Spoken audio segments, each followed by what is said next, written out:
let's, should we go? Anna, thank you. Let's do Anna, and then we'll go straight back. Just got two questions. One of them's a clarification. Yep. You mentioned happiness earlier, which sounds nice. Yes.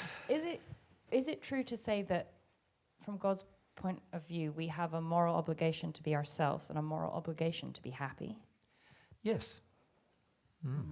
Which is interesting. Eh? It's like one of the things I recognised early in my own progress in this life was that I wasn't very happy and that I had a moral obligation to start attempting to strive for happiness.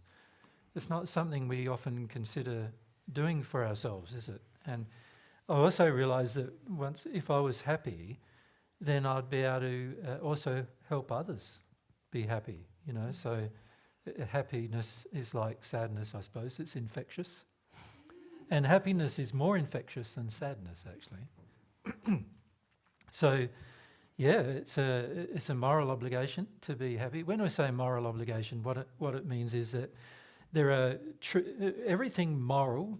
So if we look at what we mean by moral, we're basically saying morally, we're saying that is God's definition.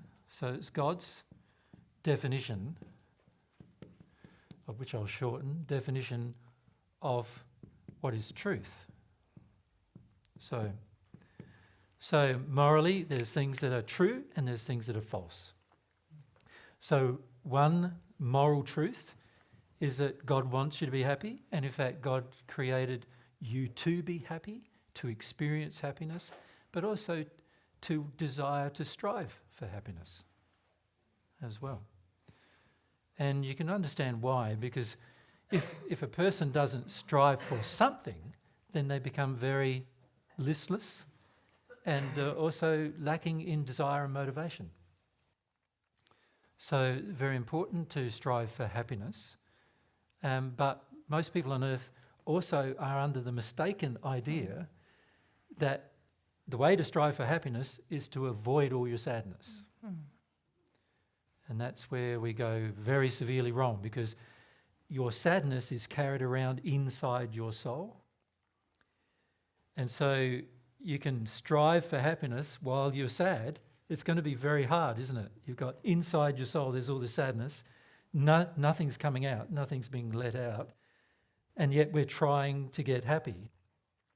The problem with that is if you strive for happiness while you're sad and you don't let the sadness out, you'll eventually enter addictions and eventually sin, striving for happiness, because you're going to be driven by the avoidance of your sadness.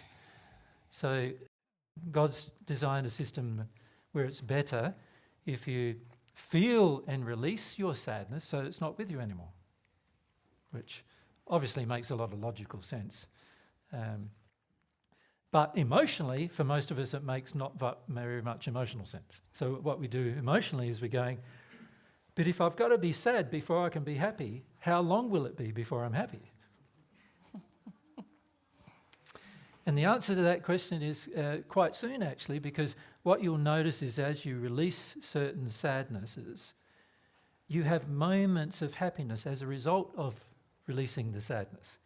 And so it's not like an all or nothing thing that happens where you'll only be happy right at the end of it. What actually happens is that as you release sadness, you feel a building sense of happiness, which obviously is going to help you strive for more. Yeah.